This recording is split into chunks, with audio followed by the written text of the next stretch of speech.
je vis avec mon fiancé et sa femme, Donna, en état de mort cérébrale à de célébrer le mariage d'.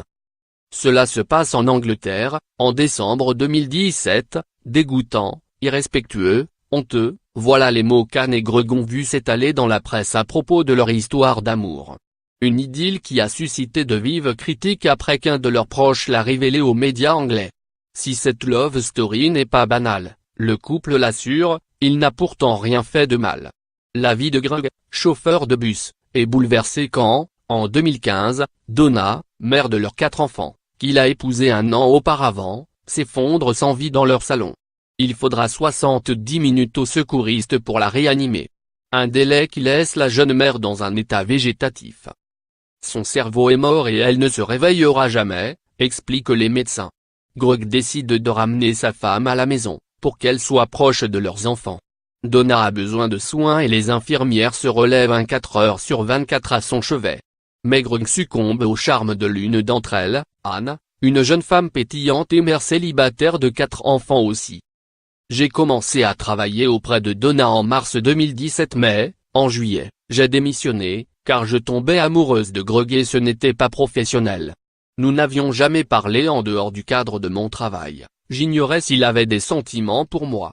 Il n'était pas content que je parte, mais il m'a souhaité bonne chance, raconte l'infirmière. Mais de son côté, Greg a lui aussi des sentiments, et il est tiraillé entre la culpabilité d'aimer Anne, et celle de rester fidèle à son épouse. J'aime ma femme, et je voulais qu'elle vive auprès de nous. Mais je savais qu'elle ne reviendrait jamais.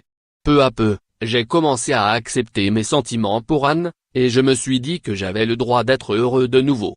Il recontacte alors l'infirmière et lui propose un rendez-vous. Nous nous sommes avoués nos sentiments, se rappelle Anne. Je savais que nous allions faire face aux critiques, que peu de gens comprendraient. Mais ce qui nous importait avant tout était que nos enfants l'acceptent.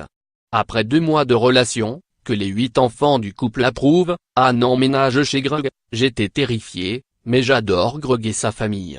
Notre histoire s'est retrouvée en une des journaux. Ça a été horrible.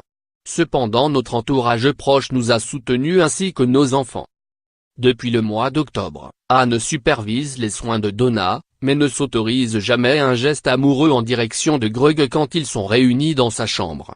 Nous la respectons vraiment, nous ne nous demandons jamais ce qui se passerait si elle se réveillait, car les médecins nous ont dit que c'était impossible. Nous faisons simplement en sorte que tout cela fonctionne, et nous sommes sincèrement heureux tous ensemble.